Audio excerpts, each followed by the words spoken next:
Hello all my humans, aliens and other sentient beings. It's your girl Tiffany, there's Angelica, and we are back with another video. Now, Carnival has just happened. Carnival has happened. It was lovely. There was no rain. Okay, the vibes were vibing. I had a good time. My legs are a bit sore. So you know what that means. When Carnival is done and gone, it means autumn is abound, okay? The summer is over and autumn is approaching.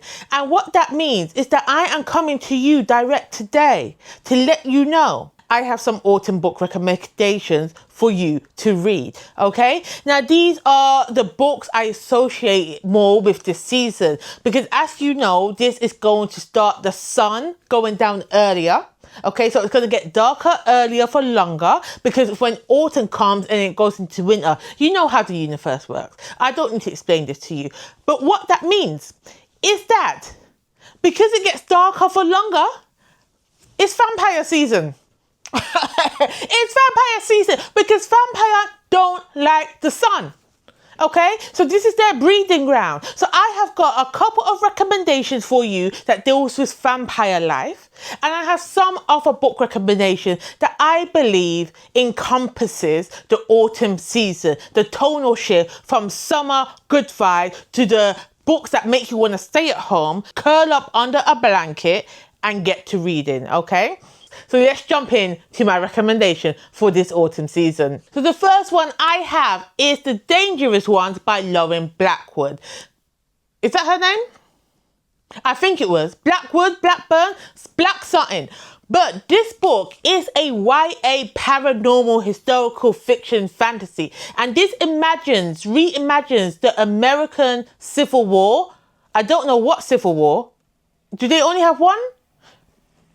Don't come for me for American history. I'm not American. I don't care. Anyway, but it's an American Civil War. It reimagines that so it can have werewolves, vampires, demigods. They're all involved. All while mixing it up while still having slavery. Now, our main girl in this book, what's her name?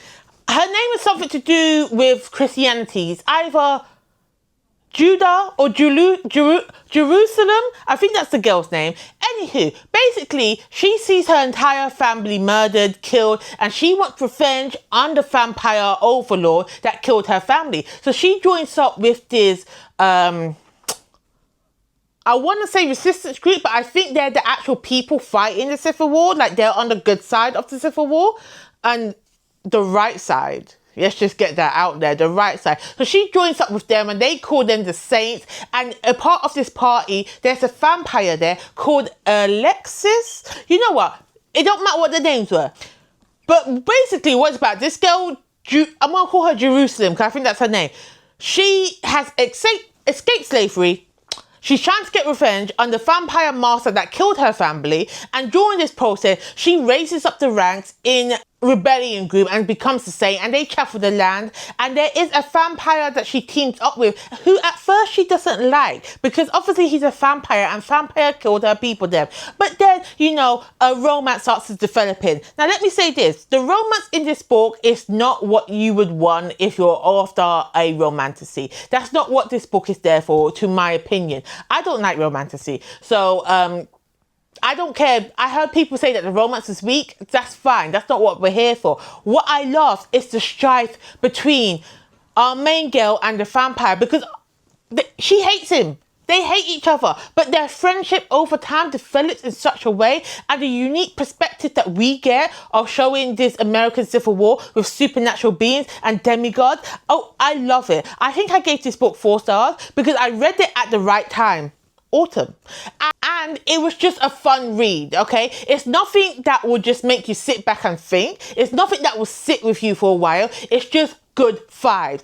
However, caveat, the one thing I didn't like this book, because it's set in whenever the Civil War happened, 1800s, 1700s, I don't know when that happened. Was it the 1900s? No, it couldn't have been. I'm going to go with somewhere in the 1800s. But because it was set during those times, there was too much modern language. There was too much modern term lingo in this book that kind of pulled me out of the period. Just like, hold on, you sound like you're in the 21st century when you're meant to be way back when. Like, please stop, okay? But anyway, overall, I enjoyed this book. So you should read it, let me know your thoughts, and enjoy the autumn time. The next book I have, again, is another vampire book, because 'tis the season of vampires, and this is Certain Dark Things by Sylvia Moreno Garcia. Now this again is another interesting take on the vampiric. Am I trying to make vampires into a noun or a verb? Grammar confuses me. But the vampiric law, the law of vampire, I like this take on it because this is a neo-noir type of novel set in Mexico City. An alternative Mexico City, not the one we know. This is the one where vampires exist. And the vampires in this book are actually descendants from Aztec blood drinkers. Now, blood drinkers equal vampires. So Aztec vampires, you get what I'm saying. But within this whole world, we have different subjects, different sub-regions of vampires who have different abilities. So not all vampires are equal in this lore, in this book. And what we're doing in this book, we are following one of these vampires with unique abilities who are running from another group of vampires that she doesn't belong to. And along the way, she meets this little human boy. I mean, I just think he's an idiot. But anyway, she meets him and they have a little mini adventure together. Now, again, the characters in this book didn't impress me. What impressed me was the vampiric lore, because I haven't read any real books that take on Aztec vampire blood drinkers, alternative Mexican City. And I love the atmosphere this book plays, because neo-noir, oh my God, I didn't realize I liked that theme in book, that little, I don't know, that atmosphere of neo-noir until I read this book, and now I've been obsessed. I want more books with this type of feeling. And as I said, characters are annoying, but the book is a good vibe, okay? You just want to read it and keep it moving. It's not something that I think will sit with you. Again, like, it doesn't make you think, it just makes you have all the feelings, you know? So again, Certain Dark Things, go pick it up if you have not. The next one, I believe I have spoken about this book before, but I love it, so we're going to do it again, is House of Hunger by Alexis Henderson. Now, this is again another vampire switcheroo, okay? Because this is a fantastic sapphic fantasy novel. And it involves a situation where our main character goes off to be a maid to some woman that lives off in the north who likes to drink blood. Now, if I remember this book correctly, because it's been a hot minute since I read it, I don't believe they actually describe these people as vampires. But if you're drinking blood from the flesh of humans, you're a vampire. So they're vampires. And I think it's strongly implied that you're meant to believe that they're vampires, even if it isn't said explicitly. Now, I might be wrong. They might have said it. So this whole section of me saying it's mute. Anyway, let's move on. So the reason why these Northerners, these Northern lords are drinking the blood is to keep themselves young and youthful. And that's why I believe they don't actually say vampire. But why am I regressing? I said I was moving on. Honestly, Tiffany, honestly, I know, Angelica, be quiet. Really? No decorum, that one. But anyway, as I said, our main girl goes off and bees a blood bank, a maid to this woman who wants to drink her blood. And what develops there is a strong romance and great female friendship. And I just think the way that was handled was great. And I feel like the take on, you know, that really common trope that we see where a young, naive individual down in the luck goes to a lord's house to be their maid and gets seduced and takes advantage of. I think that spin on this tale was done well in this book. Like, it was refreshing to read, even though it hit the common points that you would normally see. I enjoyed my reading experience. The one thing I have to say, caveat, this is why I think I gave it a 3.5 or 4 stars, I don't know, but it wasn't, again, a book that was one of the greats. It's because I didn't like the lack of world building. This book goes on what you as a reader already know and can already incorporate your mind space onto it. I hope that makes sense, because hearing it come out of my mouth just now, I confused myself. What am I trying to say? The world building I didn't enjoy. point back and bear it. I feel like we could have went deeper into the world, into the lore of this universe, because it's different from others. But the world building, the lack of it, it just, to me, I felt like it could have been stronger because they had so many possible conversation points. From things to explore regarding race, class, you know, the vulnerable. That could have been explored and delved deeper into, which it didn't. Overall, the lyrical prose in the story kept me engaged, and I would recommend this book all the time because it was a good read. The next book I have is White is for Witching by Helen Oyeyemi. I think that's her name. I don't know. But basically, in this book, we are technically moving away from vampires. There's no vampires in this book, but we do have a woman called Miranda who suffers from a mental eating disorder, I believe, called picker. Now, what is this order, you say? I didn't know until I read this book and did a little Google. But basically, this eating disorder means that she eats everything. And when I say everything, I mean everything. You have a tissue paper on the side, I'm gonna eat that. You know, you have a crunchy piece of wooden table, I'm gonna be munching. I'm gonna eat everything I see. No matter if it's just an inanimate object. If a book, oh, that book looks nice and tasty, I'm gonna eat that book. I ain't gonna read it. I'm just gonna yum it all up. That is what our girl Miranda is suffering from. And this condition has been passed down through the women in her family. So every generation has suffered this strange eating disorder. And what makes this book, the Autumn 5, what makes this book fit into this season is that it is set in a haunted house. Yeah, you heard me. We have a haunted house. And this is a bed and breakfast which our main character's father owned. And the actual house itself is actually a character in the book. Like, it starts to address dark and evil aggression to outsiders. And as the book progresses, you start to realize that it's only certain types of outsiders this house doesn't like and does not want it inside its premises. So after finishing this book, I realized I actually enjoyed the book as a whole, but my reading experience of the book, it was a bit in and out. There were some points where like, what am I reading? I don't understand it. I'm not following it. I wanted to pull it down, but then by the time I pull it down, I'm like, hold on a minute, wait. No, I want to know what happens next. So it's one of those books that I kept going back to.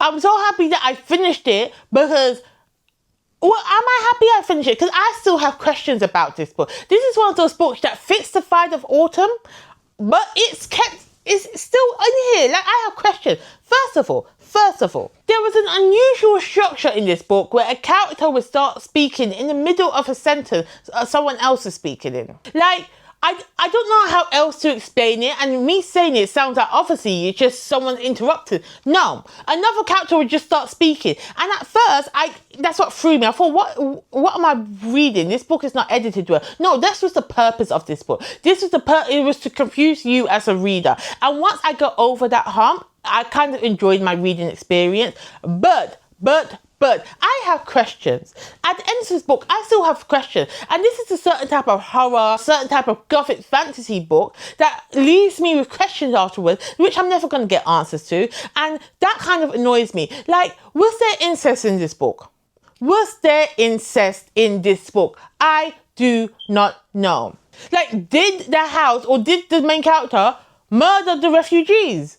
I do not know. Like, I need answers, okay? But it was giving me, the reason I'm recommending in this video is because the book was giving me dark, autumnic vibe. Like, imagine you're sitting in your house and then you're reading this book in your house in the dark, and in this book, this house is doing some bad things to outsiders. You're thinking, hold on, does my own home have a personality?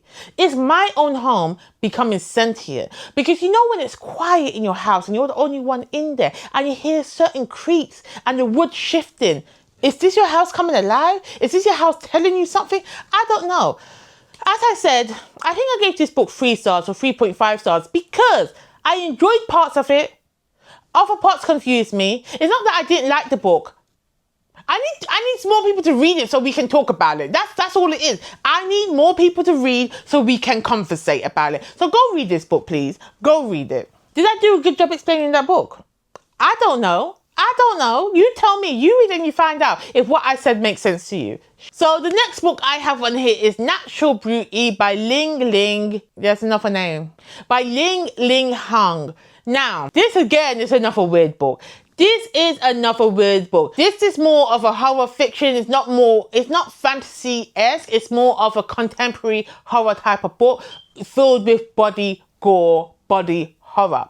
Now, what this book commentates on is the beauty industry, the beauty standard. Beauty. I don't like the way that word sounds in my mouth. Beauty. That kind of sounds better. Anywho, this book explores the beauty in the... Shut up, I'm not saying that word anymore. This book delves into the physical appearance industry. Boom. Remix the word. So it follows a piano prodigy who gets a job at a beauty company called Holistic, and her and other employees are given different, what they call it? What's the word I'm looking for? Products. They're giving different products to use on themselves and to test out on themselves. So they would look appealing, physically appealing for the customers that come into the store. But as the story develops and as our main character gets more in depth with this company, she realizes something sinister is going on behind the scenes. And she herself, using these products, learning more of the company, will go through some transformation. What transformations, may you ask? Go read the book and find out. Honestly, I had no idea what to expect when reading this book. And I can 100% confirm that this book is weird as hell. The way the author decided to tackle capitalism, beauty standards, immigration, and so much more through nasty horror body gore. Like, I didn't know one can do such a thing. I didn't know one can write such a thing, and I didn't know that I would enjoy reading such a thing. It was genius. It was genius. There, I said it. Like, and we never actually know the narrators, the main characters. We never know the narrator's true name. And the way she's talking in such a generic monotone. So no matter the reader, no matter who you are, it's like you can see what she's saying. You can be like, oh wait, hold on, I did something like that. Because don't get us wrong, we all use some type of beauty product to make our skin look refreshed, you know? But anywho, this book gives autumn. This book was a weird read. So if you're looking to transport your mind into the realm of weirdness, this autumn, go read this book. Go read this book and go learn something about the beauty standards, okay? Talk about weird books.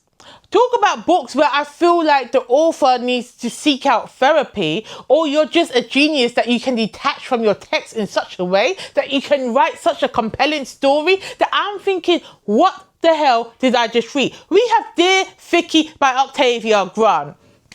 Now, if you don't know about this book by now, then what's wrong with you? What is wrong? Oh, like, this thriller is definitely unhinged. Like, I really want to speak to Octavia Grant because I've read more of her book, and all of them are a bit unhinged, and all of them has me asking the question, like, what was you thinking when you was writing this book? Like, what was your writing process? What was your mind? Where did you go to write such an unhinged book that got me hooked? I was into it. And considering that this book, Dear Vicky, is only 80 pages, and you did all of that in 80 pages? My girl, I understand why it was short, because you could not have written a longer book because it was so unhinged. I feel like it would have made you mentally unstable, okay? So what is Dear Vicky about? Dear Vicky was giving me a lot of youth vibes, you know. I think it was a book too, but that Netflix show with my guy from Gossip Girl. Anyway, I've gone beyond the point. Dear Vicky is about a 20-something-year-old man who worked as a bagging boy in a grocery store, and he sees somebody that he wants. He's like, yep, you're my girl now. He sees them, and like because she ends up in his baggage stand, so he's bagging up her grocery, and he's just like, you know what, I want you by any means necessary. And when I say by any means necessary, I mean he goes to any means necessary, no matter how unhinged and depraved, to get Vicky. This was next level delusion. And you know what, delusion, there's nothing wrong with being delulu from time to time. Because I feel like once you embrace your delusion, you can live freer. But my boy, this Andrew character, he was living a whole different reality of delusion that I am comfortable in accepting. Now, this is the type of book, 80 pages, to sit down, turn off your brain for one sitting, read this book, get invested in this book, and then close it, and then go back to your reality, because you don't want to be stuck in this mind, this delusional, depraved, unhinged mind for too long, but you must experience it, okay? The experiencing is the best part. Oh, I'm getting a bit parched. Let me drink this. I got some. You may be wondering what drink this is. It can be rum. It can be water. It can be Hennessy. It don't even matter. I don't know the lyrics of that song. But as you already know at the beginning, Carnival still in my mind.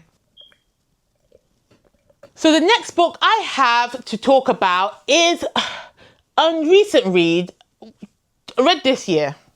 And this is Love You to Death. I forgot who the author was. But this is like giving me Thelma and Louise, two girls out on a road trip, ends up killing people. Now, that's not what happened in this book, but that's what Thelma and Louise happened. But this is book giving me Thelma and Louise. What this book about? So we have one character in this book who is a sociopath, and one character in this book is codependent and annoying as hell.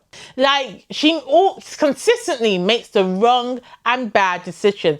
And throughout this book, murder just seems to keep following these two. Like, they're leaving a trail of bodies. I don't know why. I can't get into the mind of a sociopath, but this is what this book is about. So these two best friends, their hobby is crashing Reddit. Like, I'm not mad at you for that. Go get yourself some free food, some free phone alcohol, go bottle wine on the dance floor for a bit, and then go about your everyday business, okay? And you don't need to buy a wedding present for the bride and groom. It's a perfect win. So I liked that premise. But one day when they crash a wedding, things take a deadly turn. So they have to go on the run. And this is how Thelma and Louise gets into it. This is why it's compared to them. And I have to agree. Now, let me tell you, I already told you one was a sociopath. One of these characters was so codependent and so stupid. Both of these characters are annoying as hell. You know what? It's like this book wrote these characters for you to hate them. And if that was the case, I don't like any of these characters. I didn't root for them. I didn't care. And the fact that, what's her name? Suri, she is so unlikable. And I think that was done purposely. So if that was the point, not to like her character development was done perfectly. Because she was hella annoying. Talk about being annoying. The other character, I'm screaming at the book saying you're making the wrong decision. She can't make a good decision in your life. She is so frustrating. But what I liked about this book, even though I didn't like the character, is that it was engaging. I was invested. I was in it. I was hate reading this book. Not because the book was bad, but because these characters are dickheads. Sometimes you just gotta read a book about a dickhead. And this book gives you two of them. That's all I'm saying. But I have to say, the pacing, the energy at the beginning of this book was fantastic with Chef's Kiss. But the more I read, the more I got into it, the pacing kind of slowed down. And it was just a bit dragging on at the end. But again, I was so invested into the story, I had to see it through because I had to know what happened, how it ended up. So I just feel like, again, this was giving me autumn vibes just because it's getting colder.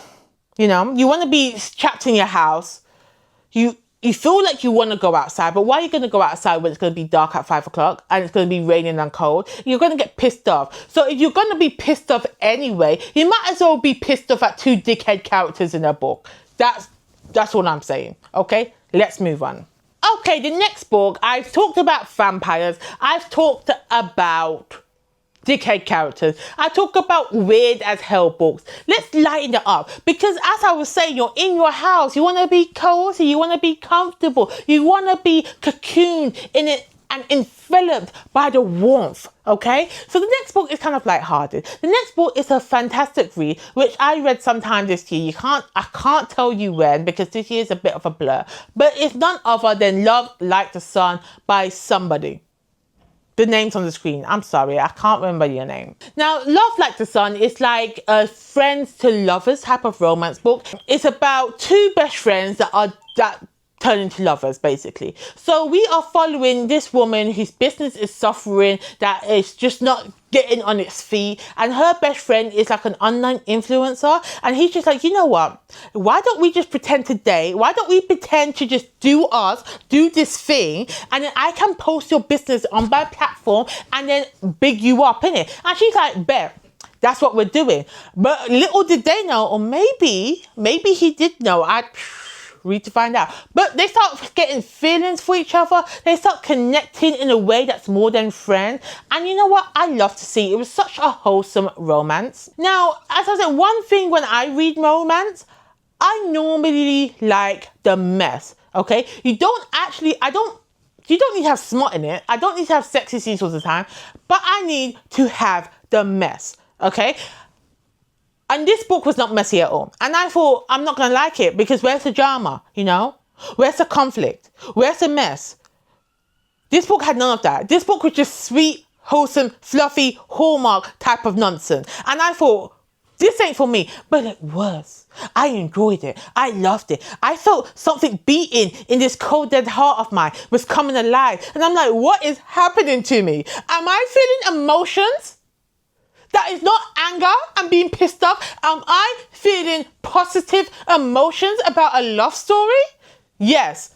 And I embraced it. It was fantastic. I liked this book. Nay, should I say I love this book?